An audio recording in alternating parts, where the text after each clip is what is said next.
My friend, you have met a terrible, terrible demise. But, I don't feel too bad about it.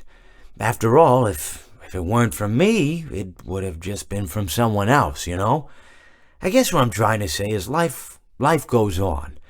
For everyone else, life goes on, not for you. You're dead. But that's neither here nor there. It reminds me of one summer day in the park. I was having just a delightful picnic with my good friend Orville. And I said to him, Orville, I have a story. And he said to me, what's the significance of the story? And I said to him, Orville, not every story has to have significance, you know? Sometimes a story is just a story. If you try to read into every little thing and find meaning in everything anyone says, you'll just drive yourself crazy. I had a friend do it once. Wasn't pretty. We talked about it for years. And not only that, but you'll likely end up believing something you shouldn't believe and thinking something you shouldn't think, or assuming something you shouldn't assume, you know? Sometimes, I said, a story is just a story. So just be quiet for 1 second of your life and eat your sandwich, okay? Of course, it was only then I realized I'd made sandwiches, and poor Orville was having such difficulty eating it. Elephants have those clumsy hands, you know? Actually, I suppose that's the problem. They don't have hands at all, do they?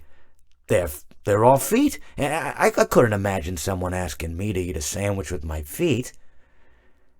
Now, if I recall correctly, there was a bakery nearby.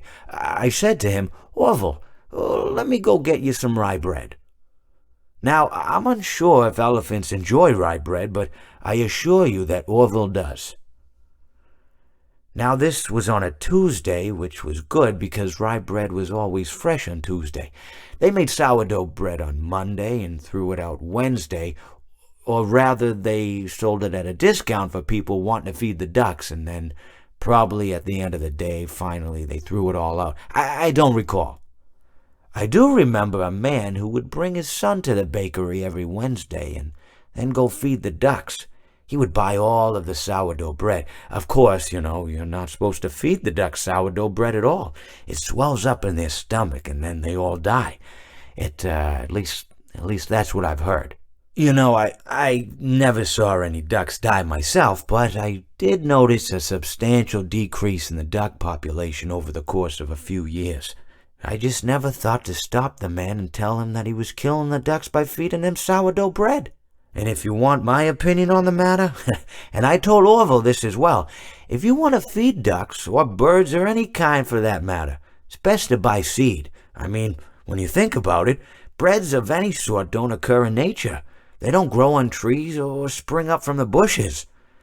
I don't think birds know what to do with bread. What was I saying? Oh, yes. So I bought Orville some rye bread. What a fine day it was.